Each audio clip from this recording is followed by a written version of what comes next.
Hello there, everybody. Welcome. Hello there, Gary. Hello there, Rebecca. Science Bob. Let's see who else is coming in on this Tuesday evening. Hello, Waltus. How's everybody doing? Hello there, LaLa. How are you doing? I'm just dandy. It's almost Valentine's Day. I'm wearing red. We're good. White nails. We're ready. It's Hammer time. Welcome, Missy Hammer. Nice to see you. And Sarah, nice to have you there. Tori Rock. Hello there. Welcome, Sydney. Hello, Sydney Stewart. Nice to have you. So, as we're starting to come into the show, everybody, don't forget to visit our affiliates down in the comment section. Also, if your loved ones has a beard like I do, don't forget about our Appalachian Barnacle Company from Appalachian Mountains from West Virginia. They hand make the stuff. We got everything from your beard washes to your beard balms. Also, if you buy anything, it's free shipping right now, and you will be my guinea pig. So when I come out with the Grizzly edition up in May, there will be no charge for my product to try it out. So don't forget about that. So Ooh, lip interesting. balm. I want the lip balm. Yeah, I got man, you would not believe how my studio smells right now. It's very interesting. So what we got going on tonight? We are talking about incubus and succubus demons. Yeah. Huh. 'Tis the season. You know what I mean? I hit a wrong button. That is not in the program, ladies and gentlemen. We're not dancing. But let's go ahead and bring everybody in. We have Michelle, Michael, Christopher, Randy, and the one and only Brandon.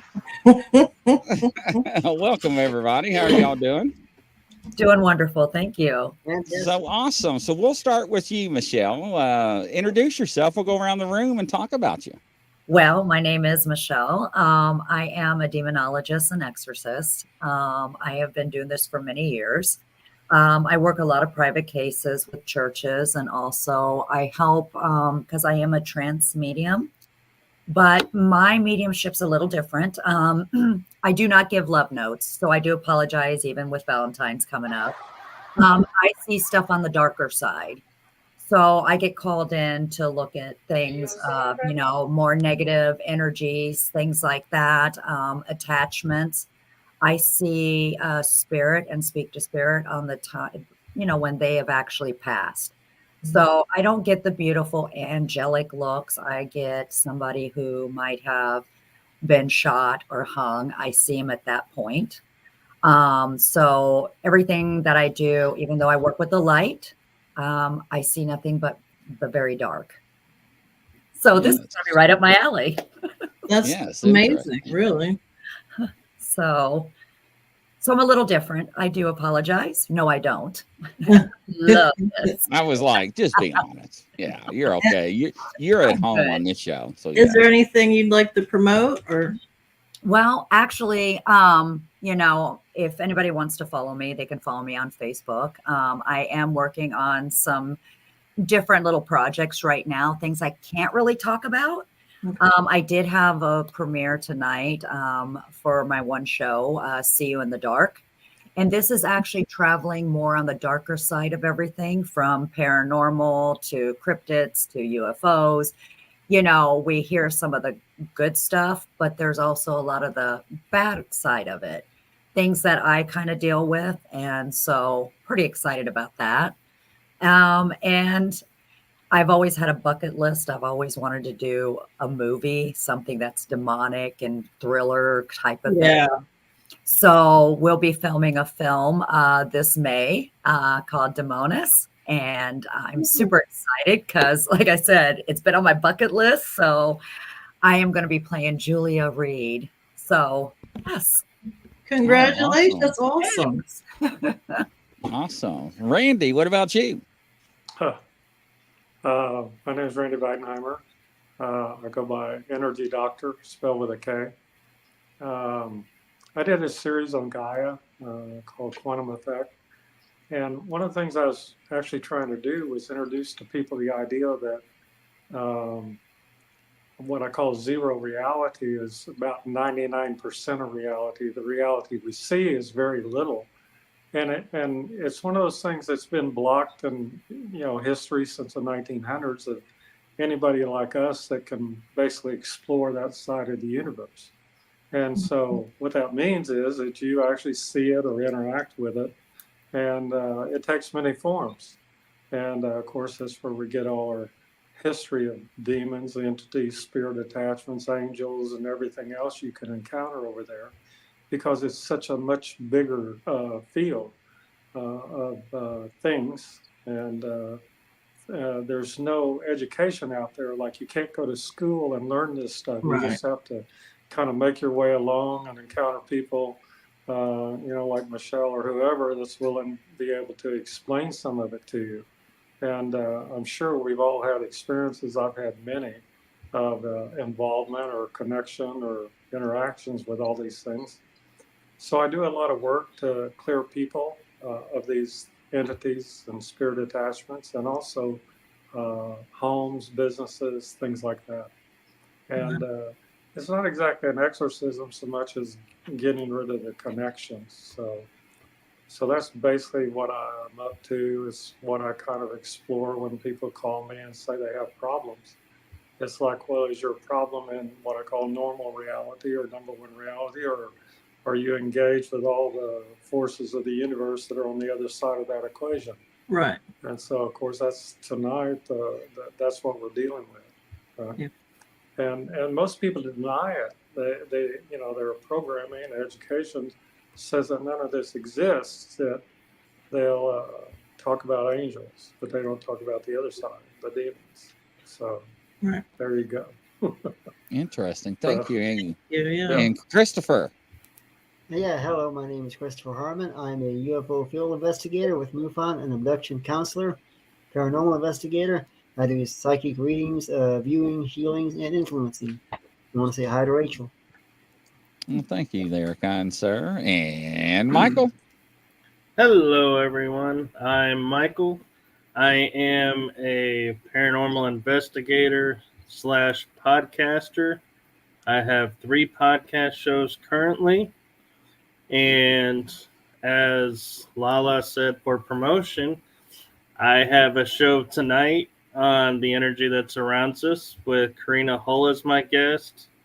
Tomorrow, I have my show Riding Through the Unknown, an episode with Dolly Indigo Star.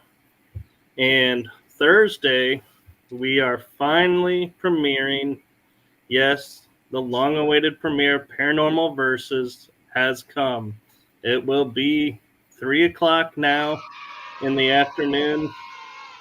So we are excited for that, and we are looking forward to our guest being Olga, and I don't know how to pronounce her last name, but she was on She's nice. Energy That Surrounds Us. Yeah. And as far as my involvement with Incubus and succubi, it's all in the mythos. I have not had an encounter yet, but I have studied. Okay. Interesting. And Brandon. Buenos días, vorhalten Sie bitte, meine Freundin, ja? Konnichiwa, hajime mashita watashi wa Brandon. Or as I put in my title, tonight my name is Brotato Chip. Rock on. Like it. So I really don't do anything. I just sort of sit here and I appear on Grizzly shows every now and then. And then LaLa calls me in for backup. That's how I roll. And he's a shaman. Okay, yeah. I'm a shaman. I also have podcast Shaman Sundays on Supernatural Inc. Entertainment Network. I produce a bunch of paranormal podcasts, and I'm lucky to have joined Grizzly's team last week. Cool. We do a show on Mondays at 5:30 Eastern that never stays on topic. So just come watch a couple of ADD guys chase squirrels on Mondays at 5:30 Eastern. Awesome. Yeah, 3 men unhinged. I mean, go figure. It is unhinged, but it's fun. It's a fun show. Hey, he stayed on topic. Just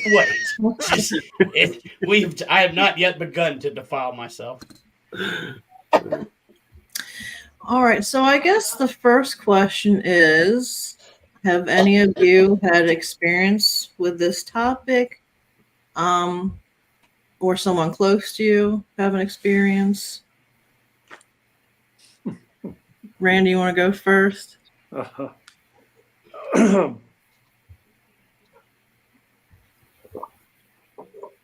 Yes, I'll talk about it. I was in Los Angeles when I was about 24 years old. I've been working late, and so I couldn't make it back home. So I rented a hotel room in Anaheim, California. And I woke up in the middle of the night with company. And she was on top, right? And I woke up, and it's like what do you call it, pressure, right? A pressure on you all over. And when I went to push her off, it was like my hands met resistance, Right. like you pushing on a person. And I was able to get her thrown off, and by then, of course, I'm fully awake. I wasn't quite awake. And so I sealed up the room, kind of like when I clear a house or something, and went back to sleep. And the interesting part's the next morning, I went into the office to check out, and I go, so when was that prostitute killed in the room I rented? And he looked at me, and he goes, she was killed like yesterday or the night before. Oh. And I said, I have a clue for you. Don't rent a room to somebody that has recently died in that room. You might want to wait a minute, right? So people don't know like what form it takes, depends on the person or the thing that's attaching itself to you. So that would be a true succubus or incubus, succubus, I guess. Yeah. And it's a very odd experience. It goes into the realm of reality and this reality. In other words, there was an interaction on what I call both sides of that equation. Right. And so, you know, I knew enough even at that point to be able to clear myself and clear the room and shut it down, so to not have any further interaction. And I think that's something that everybody should know how to do. I would have caught the room on fire. I'm sorry. Yeah. So that's a real thing. There have been others, but that was the one that sort of woke me up, you might say. Wow. So, Chris, you want to share? Sure. Oh, Christopher. Okay. Christopher. Yeah. Call me whatever you want. Just don't call me late for dinner. Exactly. There we go. I give you extra point for that one. So anyway, years ago, and this was probably 30 years ago or so, I was staying in a haunted location. Won't give out where it was at. But it was around 1:30 or so in the morning. There was a humongous dark presence hovering over the top of me. And it was putting so much pressure on. I thought this was it. That's it. And I've never in my life felt that kind of presence or that kind of pressure. And I didn't turn around. Of course, I was younger at the time, didn't turn around to look at it. Never in my life, ever have I felt the pressure that intense or strong. Mm-hmm. Oh, yeah. I had an experience 2 years ago. I woke up to it. I was sleeping. They were doing it while I was sleeping. And I woke up to it. I didn't see anything, but I felt everything. And I kept it secret till recently, really. So, but it only happened once that I'm aware of. But I do like to learn more about it and then share the information. So that's what this show is about. But I would like to know, I'm sure some people also want to know, what exactly are they? Where do they come from? How do they get on you? Is it generational? So. And the question also to be asked to the panel is somebody's asking, do they always come while they're sleeping? Bump. No, I had to catch like, wait for it. How'd y'all make me laugh? I was doing good. So, if I can just ask, because I have come in contact with things like this and worked with them, And of course, just talking about what has happened. I have also been at a location where there were a lot of prostitutes, and these are prostitutes from back like early 1800s and stuff. This was the only thing they ever knew. So their imprint of energy doing that, do we put that title on them as it being demonic? Because I did an experiment. I had men lay down and I called them in and said, there's gold pieces there. Would you be willing to work tonight? They actually did the same types of things. The men said the feeling was so intense. It was so inner tense, not just the pressure in that area, but they could actually feel the hands and things like that. So when we're talking about succubus, incubus, because it's more on the demonic side, you don't get that type of feeling. It is more of an aggressive, you feel like you're about to die type of feeling because of what they represent. And I think sometimes when we have some of these other encounters, they get stuck in this little pocket. And to find out, just like Randy, a prostitute was there. So was her energy still stuck there because of the way she might have died? And that is all she's ever known. So here's somebody in the room on the bed. Okay, I'm going to do my job because her spirit hasn't figured out yet that she's no longer there. Mm-hmm. And that was the same with the ladies of the night that I had done the experiment with, because you could see the mattresses move. You could see everything. And these men were feeling like it was a full orgasmic type of thing. Mm-hmm. And so, that's kind of something we want to make sure that, we don't put them in that same little box, because there is that difference. And this way, when people are actually experiencing a real incubus or succubus, that they would know the difference, because those can actually physically hurt you and could cause death. Wow. That's all I got. Sorry. No, so let I me just throw want to this make at you. sure, Yeah. just kind of make sure, because, we don't want to put it all there. And like for Randy, I think she was still thinking she was working for you. And luckily Oh, you yeah, were yeah. able to clear that out. I feel like because we have spirits in different ways, that different Right. things, I mean. Yeah, one of the things that I learned later was not to demonize them. It's like Mhm. what I learned was to go ahead and help them leave. Absolutely. Like you don't need to be here anymore.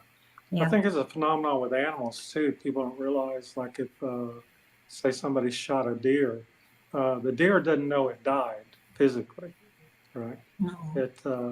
The spirit is still manifest and you can see it. And it takes it a while for it to understand that it no longer has a body. And I think that, like, not just in animals, but in humans, it's the same thing. Because I encounter a lot of them that, like when I clear houses or buildings, they're residuals, they're stuck. And so the ability to be able to help them kind of like get on out of here is really the best thing you can do. And there's no judgment involved about who they are or what they did or whatever, because boy, I've encountered some doozies over the years.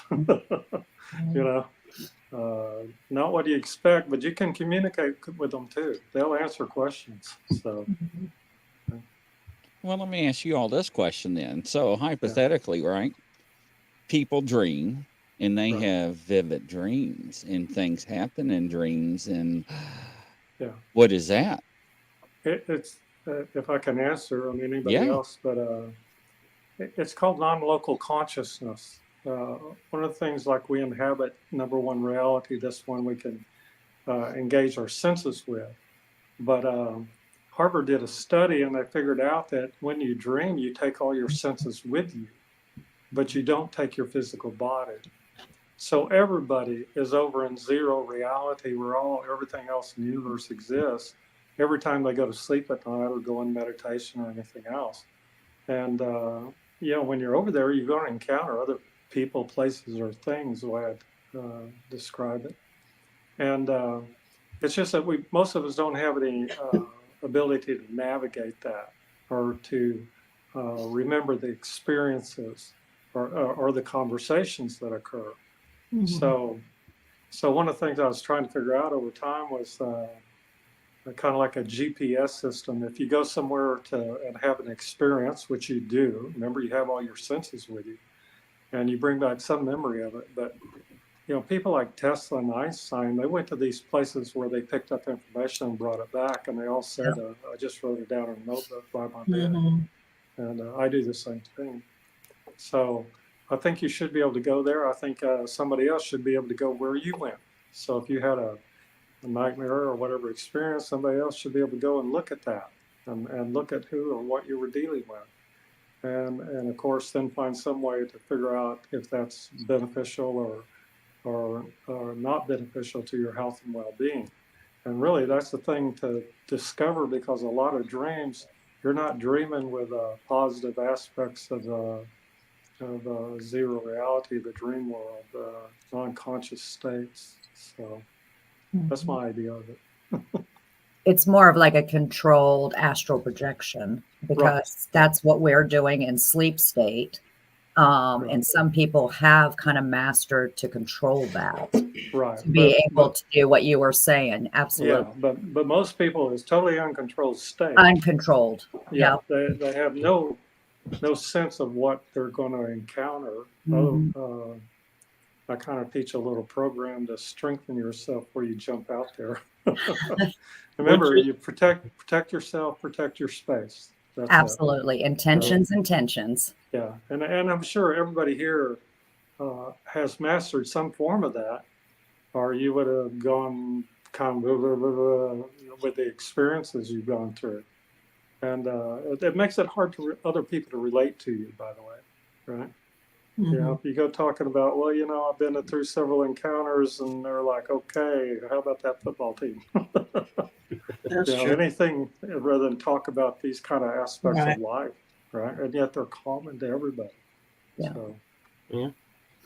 And another thing to point out too is when you're astral projecting, people think, oh, it's an out-of-body experience. How cool is that? But if you get hurt while you're astral projecting, that comes back with you.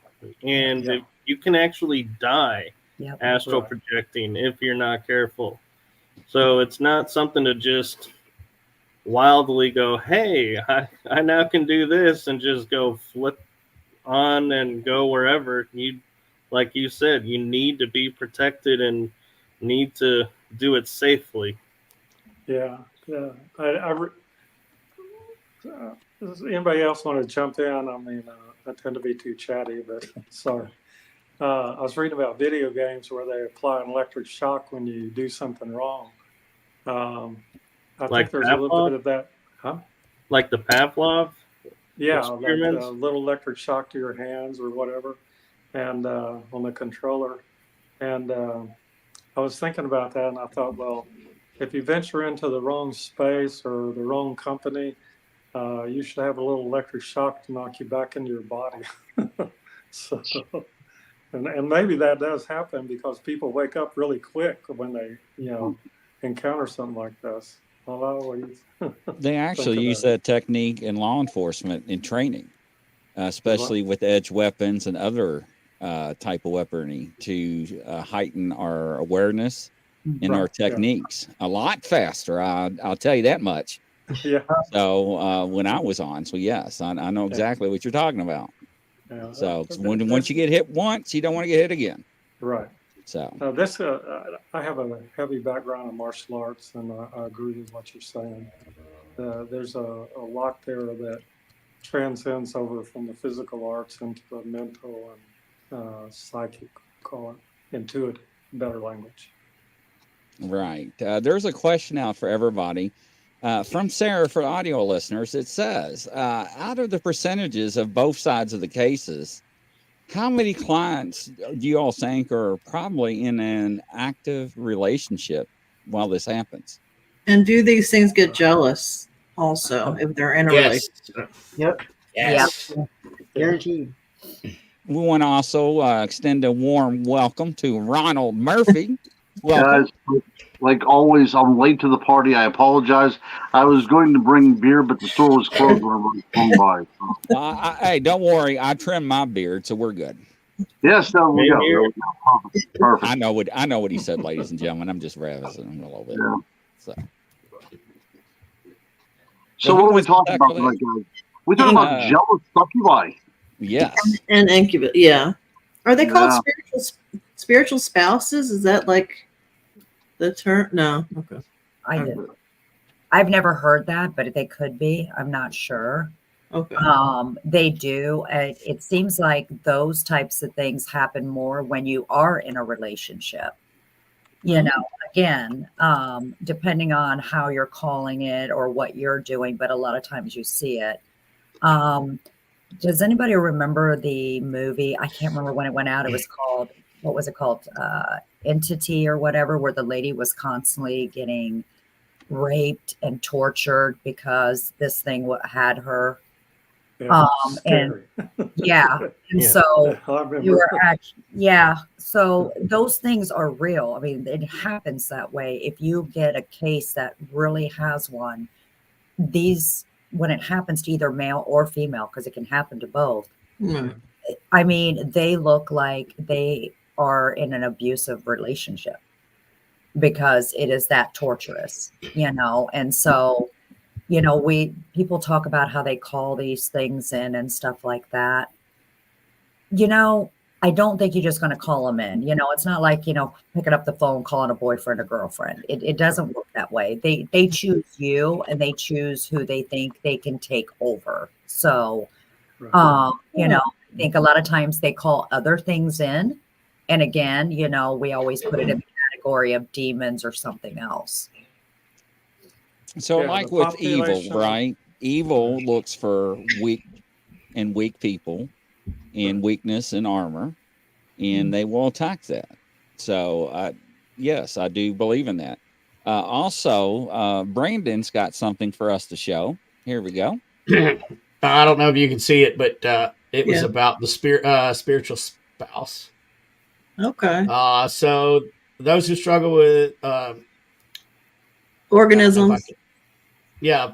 organisms or wet dream. Anyway, Jesus, what's going on here? That was not what I was reading a minute ago. And The that's why I Nephilim asked the were on Earth question. in Go those ahead. I'm days. sorry. No, that's okay. It talks about, spiritual spouses. It talks about it in Genesis a lot and Isaiah. But basically, yes, to answer your question, LaLa, they are, they sometimes called spiritual spouses. Okay. So Sorry. Sarah's It asking popped you in my all head. too, what are the common points of entry in life that a attack spirit, we'll call it, may attach to? What's your all's thoughts? I would say low, because low energy, when we're depressed or feeling low self-esteem or feeling like the world's against us, that's when we're the most vulnerable. And any entity, doesn't have to be an incubus or succubus, is going to attach itself to you and drain you because your defenses are down and you're not going to care because you're already feeling low. And so that's what's dangerous about these, is because people will sometimes mistake them as just being, the person's being moody and just going through a phase or having a bad day, and it could be something serious. Right. And, Very to low piggyback off of, vibrations. Yeah. I was going to piggyback off Michael. There are warning signs before you get a full-on incubi or succubi like attachment. They have little creatures or whatever you want to call them that work for them that go out and see if you're ready for them to come in, or if they need to take your energy or whatever. These things that they send out will take your energy to prepare you for an incubi or succubi. So Wow. if you or somebody that you love, if you notice these changes, just keep an eye on it, because it's just not one day you wake up and there's an incubus or succubus on you. That's more in the realm of hauntings. I think we were talking about the ladies of the evening earlier, and I've done some experiments in Deadwood, South Dakota about that. I think that's more that. But for the full on incubi or succubi, they're prepping you. They're like, you're probably a little bit depressed, and that's where it starts. Once your vibrations start getting lower, they can see that. It's like when you throw a rock in a pond and that ripple effect goes out. Well, the same thing in their world. They see that. It's like blood in the water. So, but there are warning signs. So, if you think that you're coming under spiritual attack or something, let somebody know. Well, yeah, because it's the same thing as like when people talk about possessions, you have 3 stages. You have infestation, where they bring out, like you said, the little minion things to start seeing and start messing with you. When your energy vibration is really low, they can go in there and start doing it. Then you go into the oppression. That's where they can start taking over, because even with these, we all have free will. And so it has to break all those energy barriers before what we would call an attachment or a possession, because it has to have you low enough to just give up, to actually give that free will and say, okay, just get it over with. Wow. And that's where both sides have that possession and everything else. So it does go in stages. I mean, he was correct. It has to break down that energy barrier to make you feel like you're not worth it, so it can get the free will of you taking them on. Now, I'm sorry. Go ahead, Chris. Yeah, I was going to say that one thing you can do to counteract this is if you change your positivity level on a day-to-day basis, you can counteract them, because if you live in a strong positive environment, they can't feed off of that, because that's going to turn them back to the other direction. They feed off the negative, but the more positive you are, the less you're going to have an attack or an encounter, the less likely you are. Absolutely. And because they're on that other realm, they can work on you for years and years and years. They don't have a timeline like we do. And they can stay dormant and just kind of mess with you here and there until after that. And another thing too is they recognize your day-to-day patterns, so they know what time you're most vulnerable, when to sneak in and get that attack. Oh man, sleep state. Well, that's any demon, and I'm sorry if I'm interrupting, but I feel like I got to get this out here. That's any demon. There are certain levels, and there's always something watching you to report back to the other side. Now, flip that. Okay, we're talking darkness. Let's talk light. You've also got light watching you. Yes. And there's levels of light as well. So, but there's always something watching. Yeah. One of the things too, when your question about how do they get in, most people, the way I work, are not 100% themselves. And what that means is if you're less than yourself, you have room for other things, other ideas, other entities, whatever. And the other thing is what reduces you from being yourself is you go into states of like drugs or alcohol, high fevers, disease. Those states, like you say, lower all your energy to the point where you're accessible. So they create holes in your energy field, and they're able to enter through that. But one of the key things to remember is like this is an energy exchange. And so these things live off negative energy.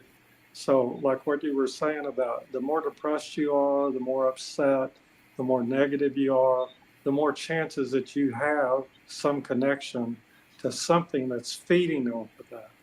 And so they want to maintain your state of fear. They want to maintain your state of non-well-being, your illness, whatever's going on in your life, because they benefit from it. So it's a straight energy equation of they live off the negative aspects of your emotions and your thoughts. And of course, all the mystical teachings say guard your thoughts, guard your feelings. So as to not expose yourself to these kind of events or connections. So. And an important thing to point out as well is everybody has a bad day. So we're not saying if you start feeling low and having a bad day, you have an attachment. No, what we're saying is if I'm having a bad day and I'm out of it in say 2 hours a day at the most, but I can't get out of it, that's when you might have something feeding on you because you can't pull yourself out. They're going to keep you there or lower you as much as they can. So if you're fighting to pick yourself back up, that's different than just saying, oh man, I feel really low today. I hope tomorrow's better, and tomorrow is better. That's just a bad day. It's when you can't break free and you find yourself just getting lower and lower and nothing is changing. That's when we're saying you need to find someone, talk to someone, and get help because something else is happening. Right. Yeah, something's feeding off you. That's very simple. And they don't feed off positive energy. Right. That's what I found through all the people I work on, thousands of them. It's I find these things and break the connections because there's no benefit to us by being interactive with them.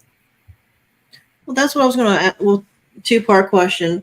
Can sometimes they SA you one time and then they go, or are they still dormant? Do they stick around until you get rid of them? What way can you get rid of them? Yeah, my experience, they hang around until you get rid of them or somebody gets rid of them for you. That's what Michelle does or what I do. I want to get rid of them. I get rid of them out of myself.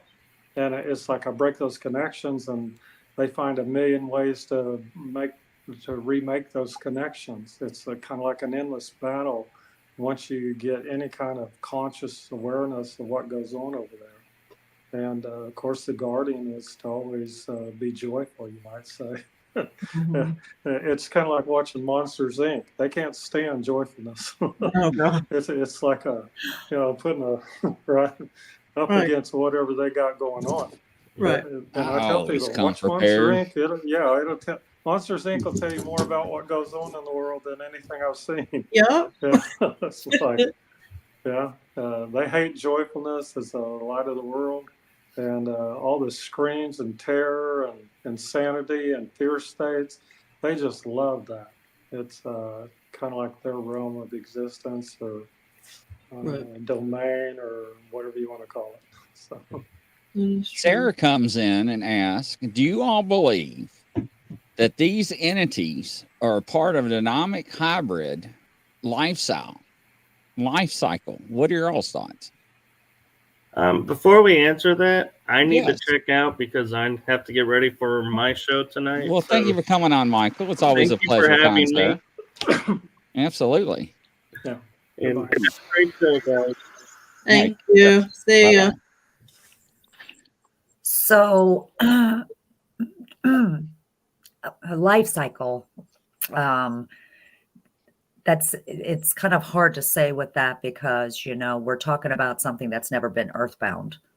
So, I don't feel that, they had some kind of life cycle because, when we get rid of them on this realm, they're just going back and getting ready to do something else.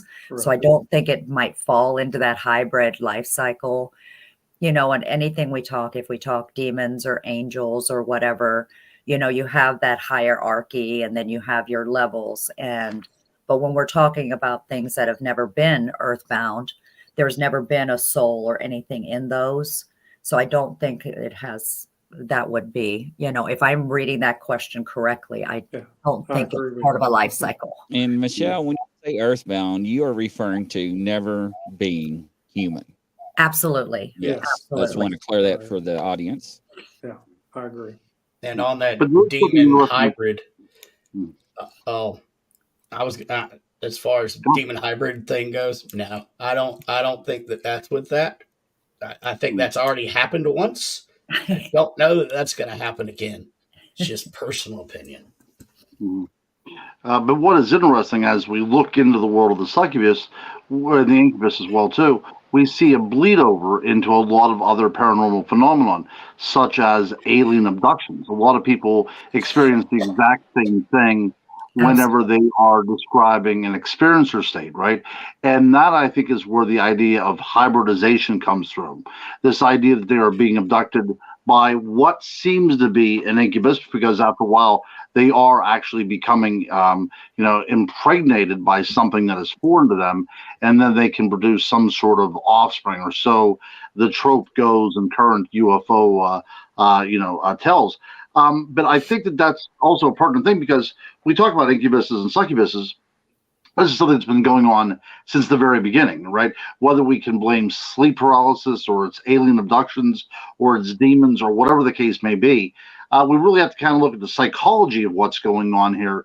The idea that something can come into you when you're most vulnerable. Even if you're the most pure of heart and say your prayers by night, there's something that can still come into your room and feed off of your essence, right? When we look at the great tale of Lilith, maybe you guys already talked about that earlier, but then her offspring, the Lilin, come, and they are now feeding upon mankind simply because they have it in for them, simply because Lilith got ejected, excommunicated from the Garden of Eden. Now it doesn't matter if you're in a sinful state or you're in a pure state. These demons are still going to be preying upon you because you're a male, right? And the idea that, going back into the historical treatises on these certain types of entities, even something as simple as a nocturnal emission was indicating that there was a succubus that had attended to you that particular evening. But for me, as far as everything goes, one of the most impressive parts of this phenomenon from a psychological point of view is a patriarchal society. A man is being preyed upon by something that is female. That upsets the whole kind of status quo at this point, right? Something is able to enter into a man's chamber and prey upon him whenever he is at his weakest, right? And not only prey upon him, but actually take his sexual essence, which really is what kind of makes a man, a man, all that machismo and everything like that. So I think that that's really what's underlying this tale. And at the end, again, we see women being subjugated and all of this other kind of things, demonized, if you will. But I think there's a lot more to this than just the idea of something coming into your room. There's a morality tale behind it as well. Mm-hmm. Well, and you got to remember too, we're giving it names. So these names are all per se man-made. So our incubus and succubus, they don't have a gender, there's not male or female. So we have to make sure we clear that up too, so people understand that, because in those types of worlds, like he was stating too, even in the alien world, can one alien be both? Does it do both? We don't know that. We just automatically assume one's female, one's male. But when you're working with things that are not earthbound, even when we talk demons, the names are really out there. But there's not just a female demon or a male demon, because there is no sex between that because of not being earthbound. So, even though when we're talking males or talking about their experiences, to them, it feels like the female touch, but is it really? And it makes you wonder, is this why they want to not talk about it?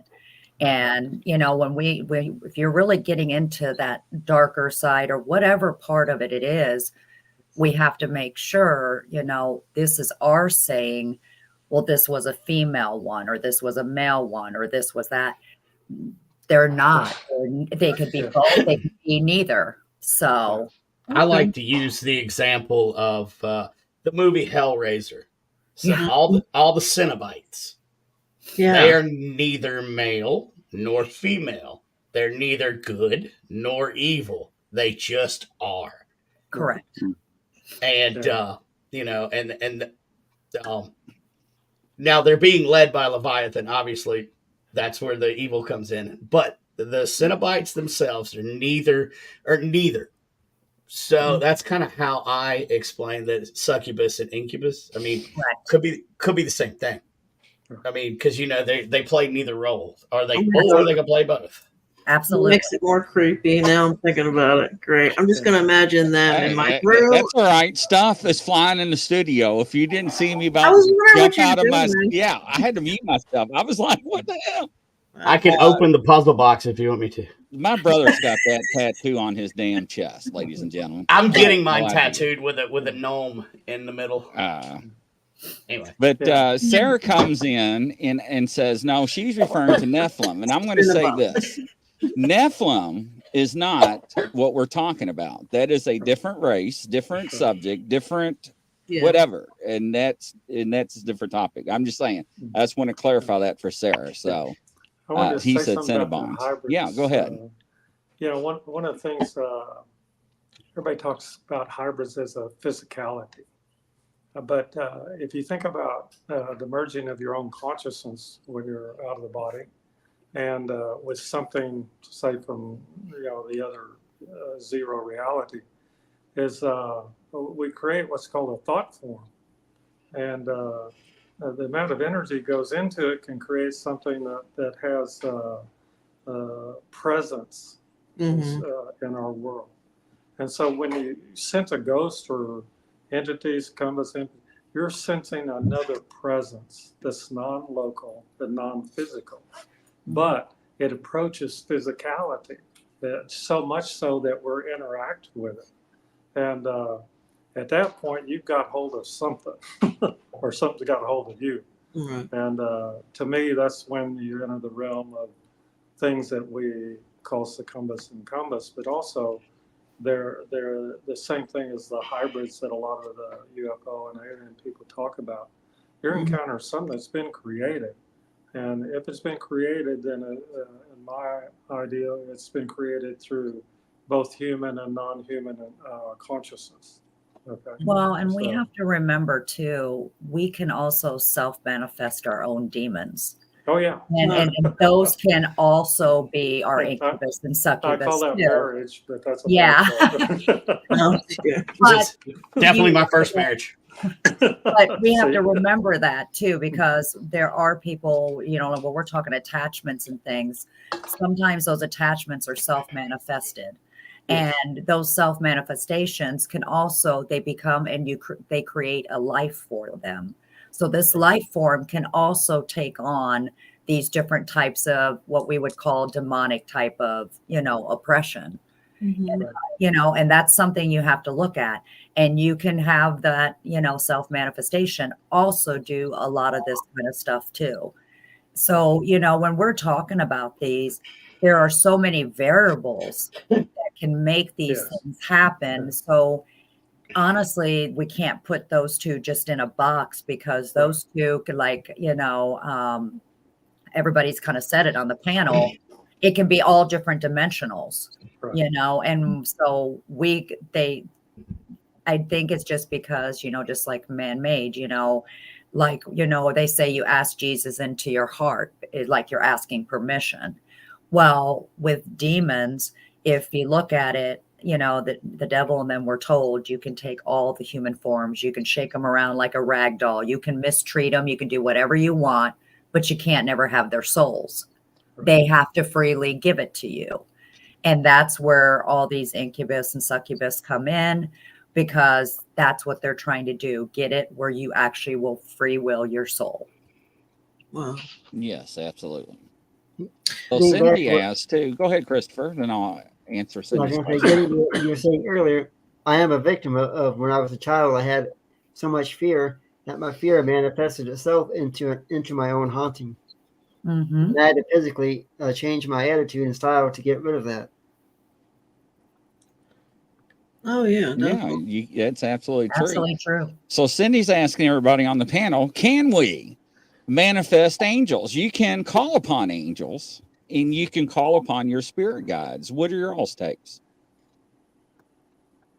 I think I call upon them. I don't think you manifest them, because like when I said self-manifestation of demons, that doesn't mean the actual demons, like what we would say physical realm, but it's your own demon starting to create its own shadow person that becomes what you end up making it become active of.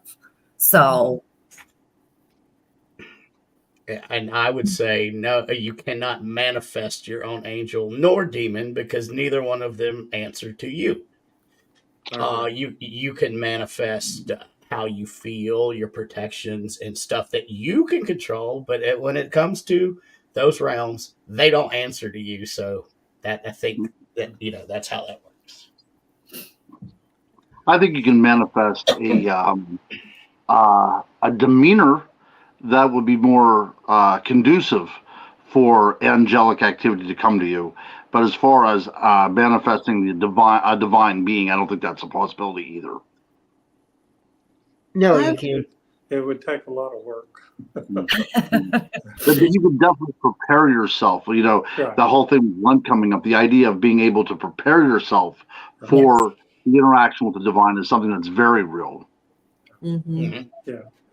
To me, is can you go into a state of consciousness that equals their whatever realm they're present in. We know on the same thing we've been talking, when you go to the demonic or negative side, you're playing down at that level, or they're playing with you at that level. Well, at the same thing, to play at the higher levels require you to move to that space or that energy and be able to maintain it long enough to have a conversation or a vision or something like that. So. Yeah, that's very interesting. In the ancient world, the idea of sleep, that was something that's very different than it is now. The idea that you can divine through sleep and omens and God talks to you through sleep. We've kind of lost that idea in today's realm, but maybe that is the thing. These things seem to come and prey upon you whenever you are sleeping. So there maybe is something to these ancient beliefs that in sleep you can travel outside of your body and intermingle with other worlds. There might be some truth to that. Yeah. In meditation, one time I came home and set myself down, and I don't know why that particular meditation, I can't remember it, but I've been teaching a lot of them over the years, but I was pretty deep into it, and I literally could hear the beating of wings. Okay. Wow. And it kept getting closer and closer and closer to the point that I turned my head to move out of the way. Wow. And I am I not don't eating know dinner what at that his house. was, but it was coming to look at me, right? Okay. I wasn't looking for it. And so was that angelic? I don't know, but I was in a pretty far away place. And so when we go out into the universe like that, the field, I'm sure that we could have encounters of that type. They just don't seem to be as prevalent as the negative ones. So, My question is, if this can be generational or bloodline, say my dad passed. Oh, I did lose my parents, but if he passed and it was attached to him after his death, would it then go straight to me, or how does that work? Will it go to my son, kind of thing? That's a 3-part podcast right there. Yeah. Just You're welcome. breaking that down. Yeah. So there are generation curses if you believe in the biblical realm, right? Because there are prayers out there that will help and to rectify that. But it also depends on where you stand spiritually and how you connect spiritually to actually answer that question, I think. Right. Yeah. I think it's a and/or question. Yes, and. So it can be It could- generational. Yes. Okay. And that relates more to what I call a group energy field rather than just the individual. So you can, like they have group psychosis. Well, you have a group experience. Sometimes in the UFO community, they say in the abductions that it's a group experience. And boy, that gets into a big realm of questions about shared consciousness. And so if you think about your mom and dad, you share a certain imbuement of consciousness that has occurred through your development through teenager. And some of that may include the proclivity to move into those realms that they have been in, particularly if they were alcoholics, by the way. Right. So. Okay. Yeah. a lot of the baby boomers have that as part of their heritage. And so that destruction of the life force and destruction of the energy field allows for more interactions with the demonic or the negative realms. So. Thank you. I just want, and also, how can someone, what are the steps you can take to get rid of something like this? From easy to getting, do you need an exorcism kind of thing? Well, we can start easy. Salt baths. Okay. Black or white salt? What do you want to put your faith in? I'm just saying. He's not Grizzly. You're not wrong on that one. No, I'm just saying. Yeah. I don't know how everybody else started. When I was about 14, I picked up a book, which was amazing considering I lived in a very small town in Oklahoma, called Psychic Self-Defense by Dion Fortune. And when I was 14, that was an amazing thing to come across because I've been fighting pretty hard since I was 8 years old. Like every night was a demon match in hell. And, you know, your consciousness and your sense of self gets ripped all over the place when you're fighting things like that. I don't think people understand that a lot of children go through that. But somehow this book made its way to me, and to me it was a lifesaver because, like I said, it had salt and different things you can do.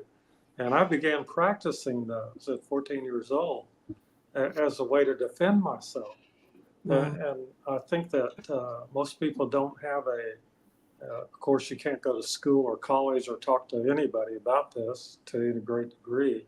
It's kind of like I need a course in how to protect myself against demons, entities, spirit attachments, ghosts, you know, pains, saints, whatever you want to call them. But that was the beginning of how I decided that there was something going on I needed to learn some tricks for and learn how to deal with these things and get rid of them. And of course, that's been a lifelong pursuit that I pursue with all my clients and stuff. So keep the field clear. There you go. And Michelle, what do you want to add to it? I got nothing. Okay. Go, Christopher. I'm listening and just kind of thinking, you know. A lot of people talk about the salt baths, and then of course there's people with mission sage and different things. But you know, really, if you leave maybe a little notepad at night of 10 things that you're positive about yourself, that you really care about yourself, and you read that before bed and read that in the mornings every night, that in itself will change our attitude and will also help defend them because you're repeating everything you like about yourself. That is like a deterioration. They can't come into that field. All right. So I'm going to put this one to bed. Witches on brooms. If y'all don't know what that connection is, I'm not going to tell you on the air. Okay. There's a reason why that they say that. If you want to know what that is, get with me after the show. So I'm just saying. Because every show we talk about witches on brooms, and they don't understand why that came out. Does anybody else know about this, or am I the only one? Okay, I know Brandon does. Yeah, I know the theory you're thinking about, and I know the other theory. Okay, yeah, all right, yeah. Unfortunately, we can't discuss it on the show. So no, I get it. Yeah, all right. So, Are you sure, Michelle? Well, you know, the biggest thing that I always help with, like clients and stuff, is intentions. Yes. I do talk about the baths, and when I talk salt baths, it's Epsom salt. Epsom salt is the purest thing out there, and that actually, but it also works with everyday stuff because, like Christopher was saying, you want your intentions to be all positive energy. If you're in a workplace or if you go to a Walmart, it actually drains the hell out of you. Yeah. But washing that off actually helps with that bubble that you're trying to create to keep all the positive energy in. everybody has different, faith base. So, whatever they might use, it doesn't matter what you use, as long as the intentions you have are pure, it will actually work then with what you're doing. Okay. I'll go even one step further than Michelle is saying. At this level, let's just think of the salt. That salt's not doing a damn thing for you at this level. It's something that you can look at to set your intention. Bingo. So whether you use salt or it's your favorite shampoo or whatever to set your intention. But at this basic level, using this salt, all it is setting your intentions. So everybody gave really good examples. A notepad, being what are you grateful for? Salt, prayer book, all of this stuff is used to get to the same spot. Getting your mind and your intentions set to continue with your day or evening or whatever. Yep. Intentions. That is what it is. And I did see somebody about the body wash. Epsom salt is an amazing cleanser. It does take off negativity and everything off. It doesn't have to be demonic. It's just every day we have energy vampires out there that just suck the life out of us. And that's just going across the board. That's just being out and being on social media. It's being on everything. You know what I mean? And so that does help. And, I personally love the Epsom salt baths with like lavender, just to kind of get me back into where I need to go. That's something I do every night. It's like, I got to get all that funk off me, or, it just doesn't work. So again, anything will work. Just make sure that your intentions are true, not just because, oh, I listened to this person, this is what she does, because what she does might not work for you.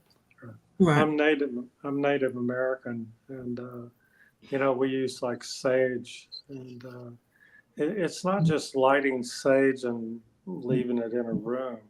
It's taking it with your intention and moving around the space you're in as a way of purification of not just space, but also of yourself.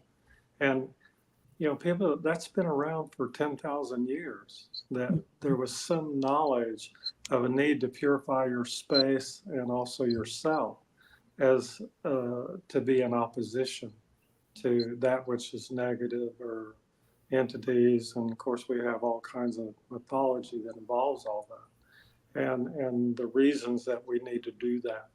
So like you say, it's sage, salt baths, grounding, hugging a tree. I hug trees. Yeah, My dad would always bring back tree huggers, right? That's cedar, especially cedar trees. But anyway, so all that is wound up in a history I grew up with. Yeah. That it was important to do that, and of course when I got out into grade school, nobody else did that. Right. It was not common knowledge except in the Native American communities through the 50s and 60s. And then the hippies picked up on it. Imagine that.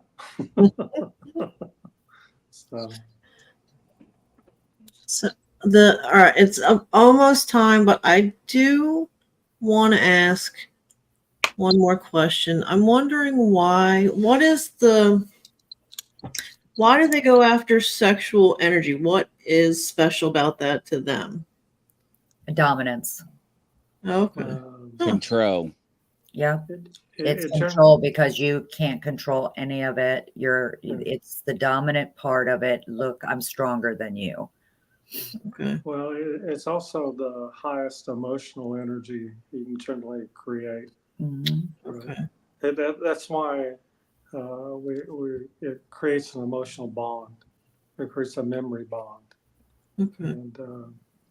And so to usurp that energy, the only one lower is the first chakra, and of course that's where we get all the evil crap going on with the elites. So leave it there. But both those energies are very, very dense.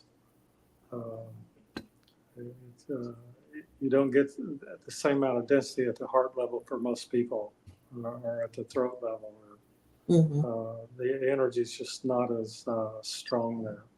So the information density from your emotions, everything at the second chakra and first chakra is incredible. It's our base level programming, basically. Okay. Yeah. Interesting. Irene.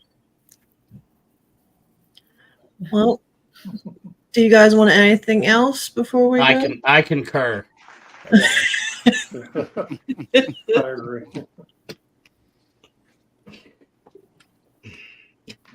I think this was an amazing panel. I loved everybody's, input. I hope we all shed some great light to some of this, and again, we don't want to give energy to anything that's that negative all the time, because if you notice, if something, it's easy for us to talk about demons all the time or what they are supposed to be.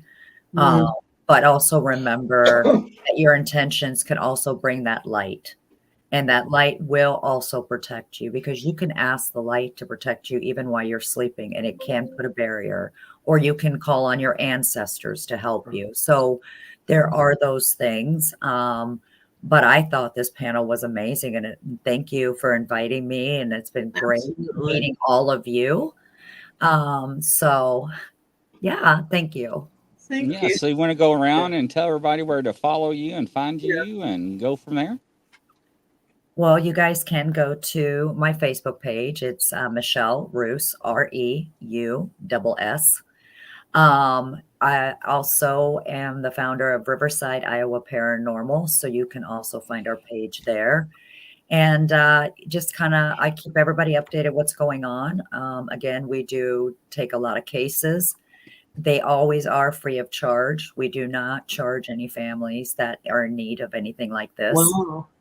And this is something that I give back and kind of go from there. And again, thank you for having me on this amazing show. Awesome. You're welcome. Glad to have you. And Brandon.